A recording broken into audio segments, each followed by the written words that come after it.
On the sidelines of the UNHRC, the United Nations Human Rights Council's 51st session in Geneva, Switzerland, activists from Pakistan-occupied Kashmir staged an anti-Pakistan demonstration. Campaigners from Kashmiri community participated in the march, which was organized by the United Kashmir People's National Party.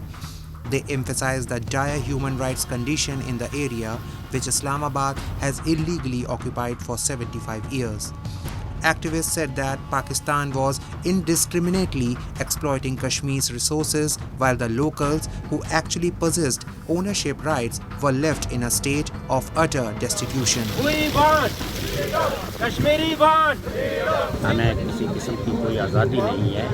हमारे तमाम natural resources पे army कब्जा किए हुए है और फिर सबसे बड़े जुल्म की बात यह है कि हमारी फॉरेस्ट लैंड जो है वो आर्मी ने अलाट करवा दी है डिफरेंट एरियाज़ के अंदर और जितने भी टूरिस्ट रिजॉर्ट्स थे उन पे कब्जा करके मकामी लोगों के लिए उन एरियाज़ को बैन कर दिया है। Ever since Pakistan occupied the region in 1947, Pakistan has exploited the region to benefit the country's political leaders and provinces of Pakistan.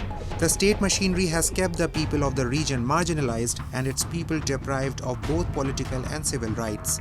Over the past several years, many of them have been forced to flee their homes owing to a crackdown launched against dissenters by Pakistani agencies. Many who were not that fortunate were implicated under trumped-up charges and were thrown in jails.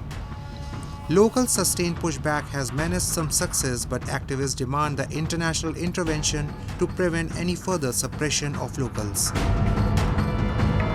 Despite a harsh crackdown by Pakistani security agencies, large protests were witnessed in the region last month against the proposed 15th Amendment to this so-called constitution. This amendment represented the 24th Pakistani attempt to determine the constitutional status of this forcibly held part of Jammu and Kashmir.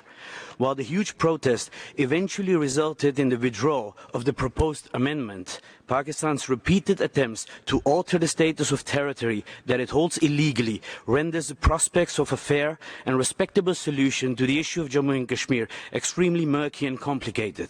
Mr. Vice President, it is therefore imperative that this Council uses all the tools at its disposal to prevent Pakistan from carrying out any changes to the status of Pakistan-administered Jammu and Kashmir. The political situation continues to remain grim even today. Locals have time and again raised the issue of Kashmiri human rights violations at several international platforms, but it has managed to gather little traction. On the opposition side, Kashmiri call for a comprehensive international intervention to determine Kashmir's future.